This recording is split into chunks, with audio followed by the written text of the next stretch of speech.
So the first thing I wrote here was prerequisites for receiving Quranic guidance for believers. Now, the first item there is your moral compass is still intact. If you really want to benefit from the guidance of the Qur'an, your moral compass needs to be intact. What does that mean? In simple language, here's what that means. Every human being, Allah has gifted them with a moral calculator inside them. Every person is a moral human being. Every human being.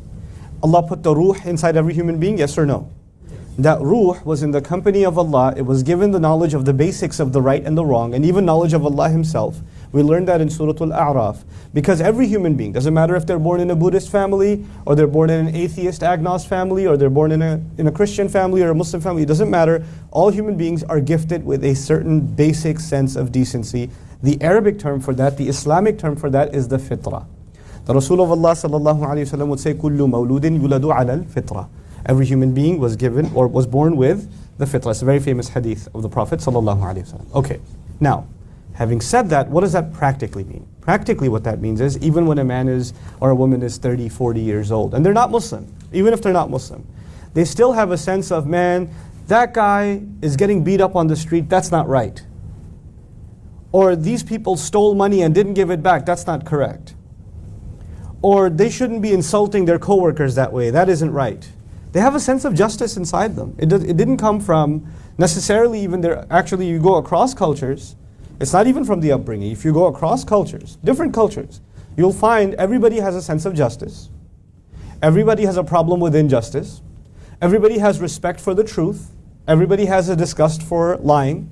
Even if they may be engaged in lying once in a while themselves, if you were to ask them, do you think lying is wrong? Overwhelmingly, what are people going to say? Yeah. You know what that means? That their moral compass is still intact. There's some part of that fitrah is still alive in there. Okay. Now, I wrote on top for believers. You see that? Prerequisites for receiving Quranic guidance for believers. I put a qualification there. So it kind of raises an interesting question. How could you be a believer, a Muslim, and your moral compass is not intact? Why would I put that there? Because it's possible. It's possible that somebody's Muslim and they've lost their moral compass. They don't have a conscience anymore. It's very possible. It's actually possible that they have a lot of knowledge of the religion and they have no decency left. That's possible too. Allah talks about that problem in the Qur'an. On the outside a believer, on the inside something filthy, something disgusting. That does happen. Okay. So now how do you and I know that our fitrah is still intact? There are certain qualities that Allah highlights that a human being should have in the Qur'an that they all go back to the fitrah.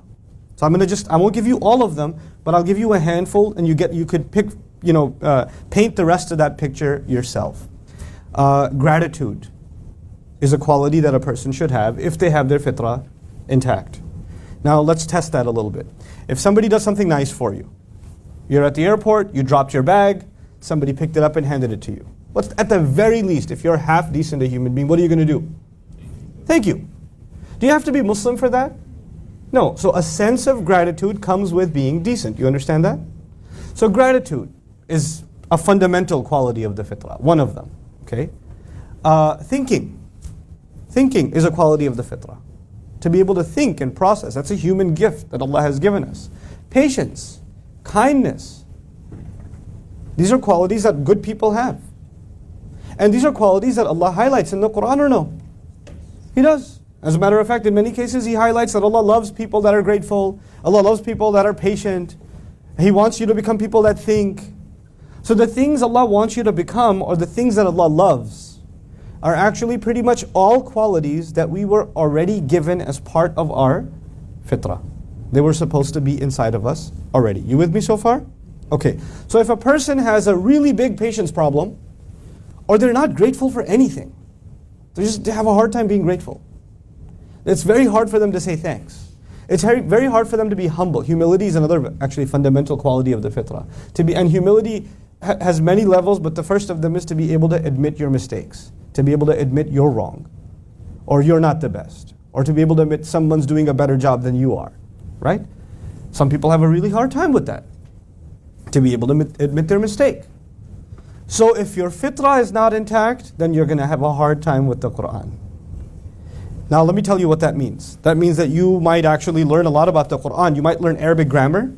It's just been a day for you guys, but you might learn loads of Arabic grammar. You might actually study 10 or 20 tafasir at one time, but you still won't get guidance out of it because fitrah isn't there. So you understand that first prerequisite? Okay? So that's something very internal. Like we have to kind of really gauge ourselves where we are to be able to benefit from this first prerequisite. The second is that you're approaching it as a seeker, not a critic. This is a really important one.